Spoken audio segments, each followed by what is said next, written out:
जय हिंद साथियों, आप सभी का स्वागत है आपके अपने परिवार इन्फॉर्मेशन विद ध्रुव पर।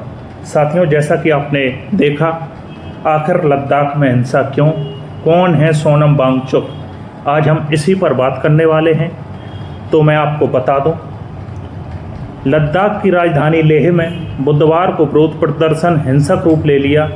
राजहुड और छठी अनुसूची 6 शेड्यूल को लेकर लोगों की मांग लंबे समय से चल रही थी, परंतु इस प्रदर्शन के दौरान प्रदर्शनकारियों और सुरक्षा बलों के बीच झड़प हुई और 4 लोगों की मौत हो गई। प्रदर्शन के दौरान कुछ लोग सरकारी और राजनीतिक कार्यालयों को आग लगाने लगे, पुलिस वाहन निशाना बने और भीड़ पुलिस संघर्ष हुआ।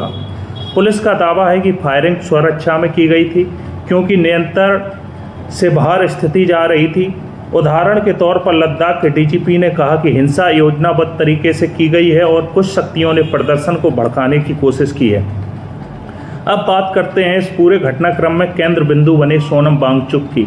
सोनम वांगचुक एक जाना माना पर्यावरण कार्यकर्ता और शिक्षा सुधारक हैं, जिन्होंने लद्दाख में कई परियोजनाएं चलाईं।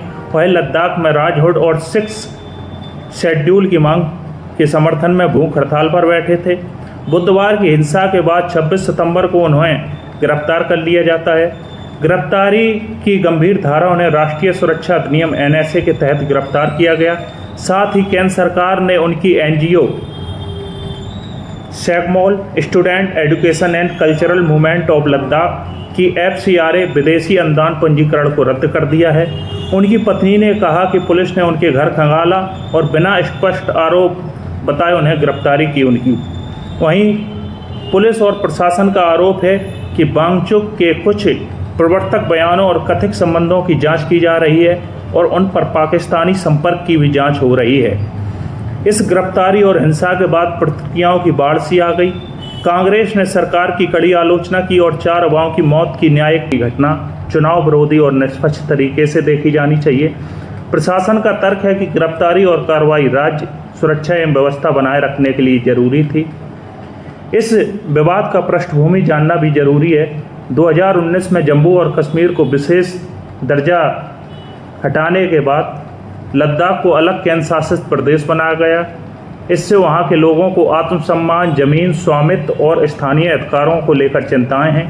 लद्दाख के युवाओं का कहना है कि स्थानीय लोगों को नौकरी, भूमि अधिकार और संसाधन वितरण में पिछड़ा जाना शुरू हुआ, इसलिए वे छठी अनुसूची की मांग कर रहे हैं ताकि जनजातीय क्षेत्रों को संवैधानिक संरक्षण मिले और स्थानीय निर्णय लेने की शक्ति बढ़े।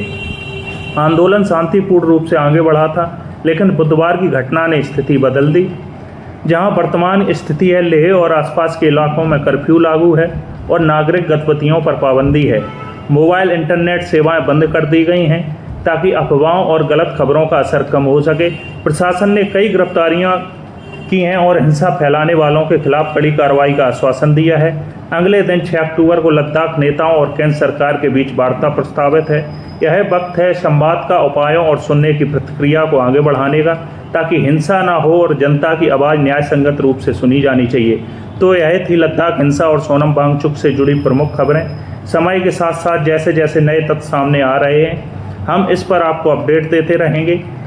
अगर आप सभी को जानकारी पसंद आई हो तो प्लीज़ चैनल को लाइक, शेयर, सब्सक्राइब करें और ऐसे ही हमसे जुड़े रहें। आप सभी का बहुत बहुत धन्यवाद। सभी को जय हिंद, जय भारत।